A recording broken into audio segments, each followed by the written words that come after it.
come back and they build the tower. Right? And actually, I should put this is the solution to this. And then tower is another problem.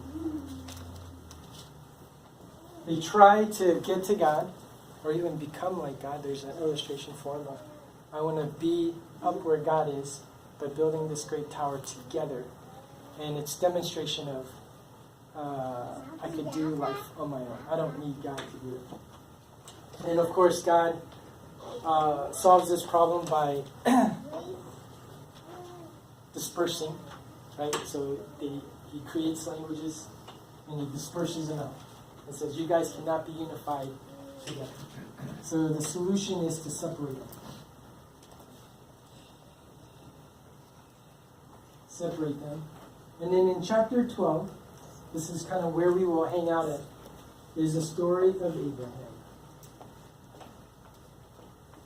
And this is the solution. And then the rest of the scriptures is how we're living out the solution. All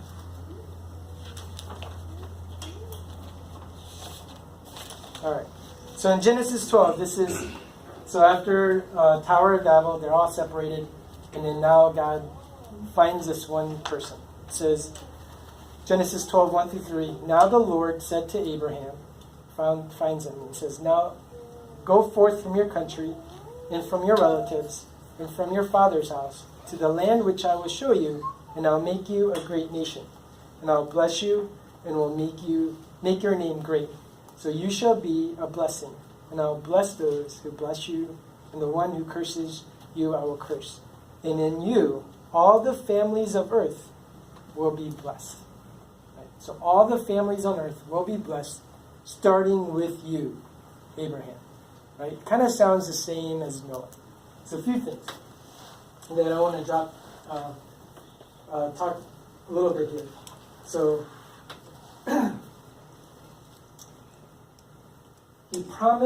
God promised mankind that he would not wipe them out anymore. Right? So although they were still sinful, here demonstration of Tower of Babel, because of God's own promise, he couldn't wipe them out like he did with the flood. But he still loves us. He still loved his mankind and his creation. So he's trying to figure out how to recreate his people. He wants to call the scattered people, right? He separated them, scattered them. He wants to call them back to his dwelling. And because he couldn't wipe them out, and now they're all scattered, he had to once again start somewhere. And he picked one man who's faithful and said, I will start with you, and we will begin this journey.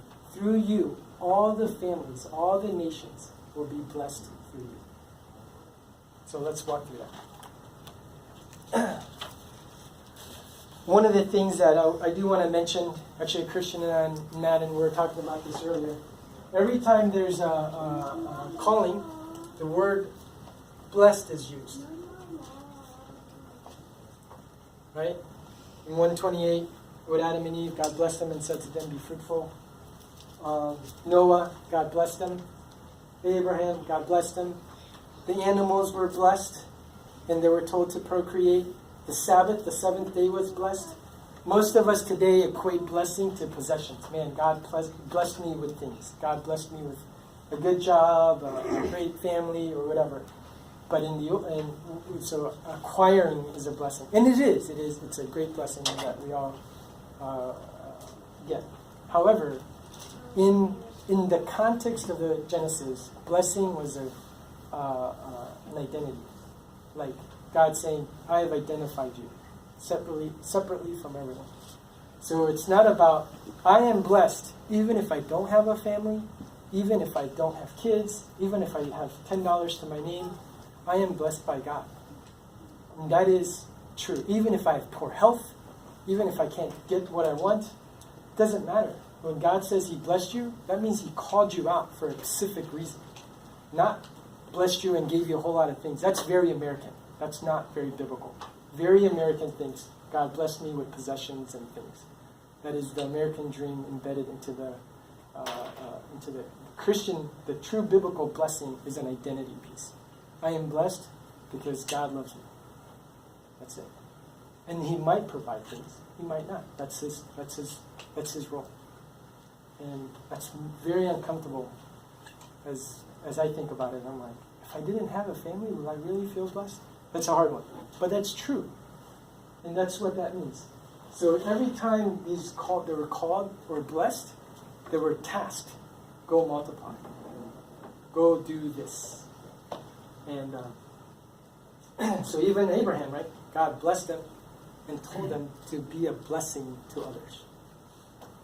So if we're blessed people, that is our job. Our job is to bless others. You can't be blessed if you're not blessing, if that makes sense. If you're blessed, your natural outcome of your life is to bless others. So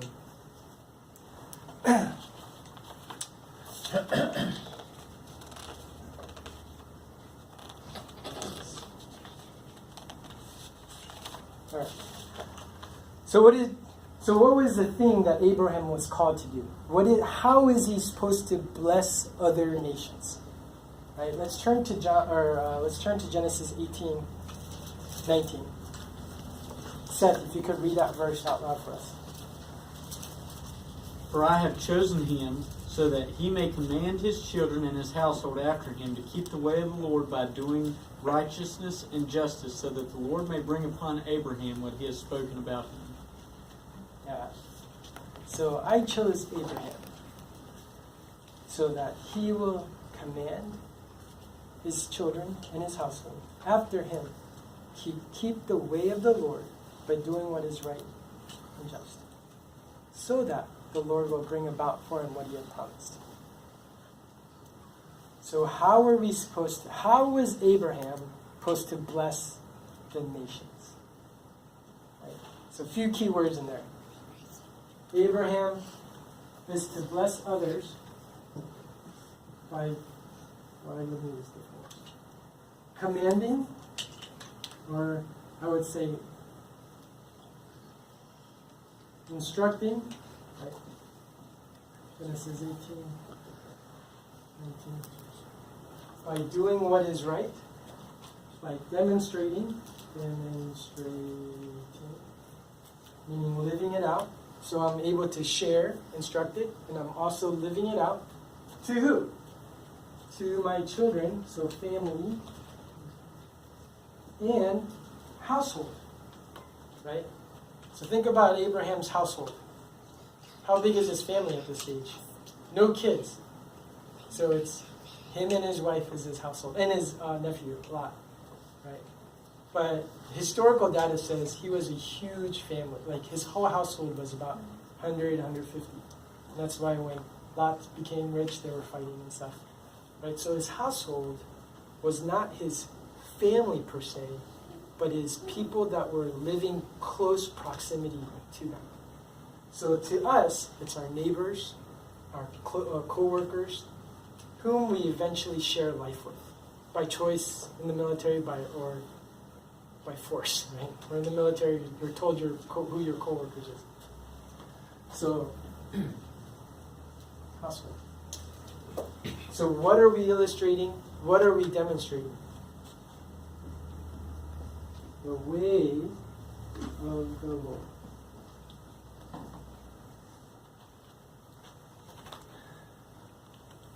That's it. We are to illustrate and to demonstrate the way of the Lord to my family and to the people that I rub shoulders with on a daily basis. Now think about that. Think about the context and what this is, what Abraham was charged to do. Right? Abraham and Sarah, they're already old. They're way past their childbearing age. And so they're physically impossible to have kids. And here's God saying, you will be a father of all nations. And Abraham's like, I don't think so. We're kind of old. And God says, don't worry about that. I'll take care of that. And Abraham trusts God for it. Okay, God, I'll trust you for it. And then, of course, they kind of, another 26 years go by before they have another kid. Abraham has his first kid at 100. And they're waiting for this. He has nobody to illustrate or to demonstrate. He's like, I need a kid to illustrate and demonstrate. But that was God's intent. So now you got to go, wait a minute, what happened to like world evangelism, right? Like he picked one guy, waits 26 years to have any kids. It's going to be it's going to take a while before the world is populated through evangelism. But what he's saying is, this process is what's going to take us to the end in the long run. If you feel compelled to like evangelize to every soul that you meet, great, go do it. However, that's not God's plan. The way to run this in the long run, make this a long run, is you have families and you have coworkers. And we get to demonstrate and illustrate the way of the Lord too. And so as Abraham was living out his life, he had all his household servants that he was trying to point them towards God. Whatever he knew, and we don't know, it's not in the scriptures. And whatever he knew, he was just trying to tell them about this sovereign God who's ruling the world. And Abraham and Sarah are old and they're going to die. However, their servants will live on, their servants' kids will live on, and they will scatter eventually. And so through relational connection, the gospel of life, gospel message, the way of the Lord message gets spread off. So as Seth and Andrew are living with me, and as I'm hopefully demonstrating and illustrating the way of the Lord, they have relationships beyond me and with their coworkers that hopefully they're extending out, that they're illustrating and demonstrating to them. And as their coworkers or people, their friends are meeting, they're extending the way of the Lord to them. And so this is us taking the message of God to the ends of the earth through natural relations in what we do. Yes, should we go out and evangelize sometimes? Absolutely. Go to the PX or on the street or in the mall. Should we talk to people about Jesus? Yes, you should. But do you have coworkers? Do we have neighbors? Absolutely. And I hope we have the intentions of talking to them and illustrating. So a few things that that there's implied tasks here, right? So if this is a setup that somebody is supposed to illustrate and demonstrate for me the way of the Lord, and I'm supposed to do that for somebody else, and I don't know the way of the Lord, that means I need to find somebody who's willing to illustrate and demonstrate that for me. I know we live in America and individuality is key. However, that's not biblical model either. Biblical model is that we live together, we share life. And that somebody, the way Jesus designed it, is that somebody helps me understand Jesus. And that as I understand that process, I turn around and help somebody else learn about Jesus. And so, God gave us the solution in Genesis 12. And the rest of the Bible is us wrestling through that solution. That's why Israel as a nation was supposed to do this. Seth was just mentioning, he's like, did you know the historical nation of Israel is in the middle of 3 continents? Yep. They have to, every people group has to go through Israel to travel to other continents. God designed it that way because we were supposed to be the illustrating, demonstrating the way of the Lord to other continents, or the Jewish people were. But they screwed that up and God wiped them out. That's just what that is. So, well, what does this all have to do with Jesus? If you get to read John 17, which I hope you guys do, that's his kind of like his final synopsis of what he really did here on earth. And this is what he will tell you he did. He said, Father, I glorified you on earth by completing the work that you gave me to do. I've manifested your name to the people that you've given me. You illustrated and demonstrated the way of the Lord to the Jewish people, to the Samaritan people, to whoever that was around. Jesus didn't bring anything new to the table that God didn't already tell us to do. Jesus came strictly to fulfill what Jesus already wrote in this playbook. And Jesus followed it to the T. That's why he's our example. His character is our example, but the way his life is the example. And if we choose to deviate from that, that's almost saying that I understand this better than Jesus. And I'm not sure we do. So I want to encourage us as the year ends and as the new year of 2018 begins, that what is the way of the Lord? And how are we illustrating it? And how are we demonstrating it? The answer is in Jesus. Since we screwed it up from 12 on to the rest of the Old Testament, I think one of the highlights is Jesus came and demonstrated this aspect of God's solution for us. And he said, do what I do, and this can't go no wrong.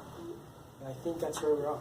We are trying to be like Jesus in character and the skill set of his ministry, so that we're fulfilling this permanent solution. God's intent to share his message of love to the ends of the earth by illustrating and demonstrating to our families and household. And through that natural relations, it'll get out there. It's thinking slow. I get it. We're like McDonald's, right? Drive through 5 minutes, we get to eat our quick meal. But Jesus, God said, this one's going to take a little bit longer. And I think we're probably, I'm more impatient of Jesus' return than God is. God's just hanging in there. And one of the things in why it's so slow is that he's waiting for all of us to have the opportunity to walk with Jesus. And so it's our job just to get the message out. By following God's plan, by illustrating and demonstrating. I hope we all get there. It's a skill set, right? Demonstration. Even our lifestyle as it evolves, even trying to teach it, it's a skill set. So our job is to be responsible for my growth and how I share and what I share and how I live. Especially to learn the way of the Lord. And hopefully we get to do that. Any questions, thoughts? Question, right? Yeah. What would you say, like you said, if you don't know the way of the Lord, you need to find somebody to help you understand the way of the Lord. If you don't have that, can you still do this on your own without somebody showing you? Or like, what would be the benefits of trying to find that person to show you versus you just trying to do it on your own? Yeah, it's good. I think the benefits, it's quicker, right? Like if somebody shows you how to do something, I was a mechanic when I was active duty, and about a month ago we pulled, or a couple of months ago we pulled Seth's F-150 engine out and then replaced it with a new one. Right? I've never done that before, and so it took us longer than probably what was prescribed. When you read the manual, you're like, it should take you a few hours. Well, it took us like 2 weeks, you know. And so I wish I had a friend who was a very mechanically inclined, right? I understand it, I've never done it, but I understand it enough where I could fumble through it. And but if I had a friend who was very mechanically inclined, we probably could have done it over a weekend. But we did it in a couple of weeks. And I think that's life, right? I think, once again, the Bible is written in codes, almost. And it's hard to understand what they're really saying. I mean, if we understood it, we wouldn't have a million denominations. We would actually hone in on a few things and make this is God's priority, and we had to understand it. But the fact that we don't understand it, hence why we have a million denominations arguing over what's important, what's not important. And so I think that what the process will help is if I had somebody to help me pull that engine that knew what he was doing or she was doing, then we would have done it quicker, saved a lot of money. And so I think if I had somebody who I trust,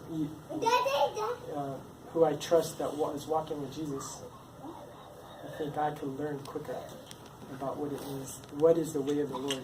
And the beauty of it is God gave all of us the Bible that I don't think if I was following you, Matt, I don't think you're intentionally misleading me, but we're all human.